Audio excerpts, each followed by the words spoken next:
Urari utuko wa gikeno na uria uririkanagwo ni kambuni ya wendia wa insurance ya Directline thutha wa kwegwatira ngerenwa iria nyingi makiria gatagati wa kambuni ciothe cia wendia wa insurance ide igongona ria gutuga kambuni iria ciekuranire ngerenwa-ini cia Think Big Awards igongona-ini ria rirahariirio muciini munene wa Nairobi utuko wa wagatano.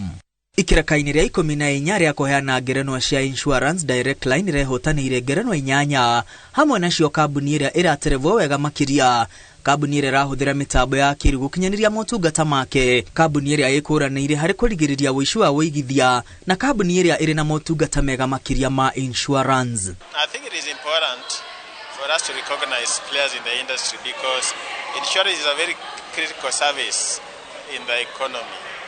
And there's a good reason also why insurance companies, underwriters are required by law to publish their results publicly. It is because the public deserves to know exactly what the health situation of the insurance companies that they are putting their money in is. And it's a very exciting night because we, as Directline, have started our transformation journey towards being the best insurance company. Tonight we have scooped a total of 8 awards. And the best, of course, as a winners, we have scooped the award for the best company, insurance company in technology and innovation. We have scooped the winner trophy for the best company in product development and marketing. Well done, Directline Insurance. Gatoro ka ngerenwa ici iria irarehete hamwe kambuni iria nguthi cia insurance karari gutigwo kwa Evans Nyaga ta murugamiriri uria mwega muno thuguri-ini ya insurance. Nyaga uria ni murugamiriri wa Directline atugiritio ni kuheana utongoria murungiriru uria ukinyitia kambuni ino gacumbire-ini. We have also scooped the category of the CEO of the Year award and I'm pretty excited about that. But tonight is about Directline and the journey of transformation. I think that Directline has huge potential to make an impact and to transform lives in this country.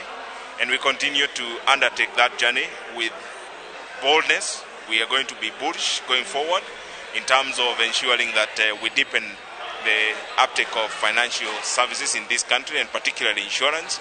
And we are pretty excited that we have leveraged technology and we've been recognized by our peers for leveraging technology to achieve that objective. And I think going forward, you'll see a lot more of Directline. We're not done. We are here to do more. And as you've seen, we have a strategy that is about beyond mortal and doing more. And as we say, NOMA ACHIA Directline. Kambuni ya Directline iranire guthie na mbere na kuheana motungata mabacirire na mamwanya ma insurance guothe bururi-ini. Ngiribotera Inooro TV ritwa riakwa ni Mwangi wa Maina.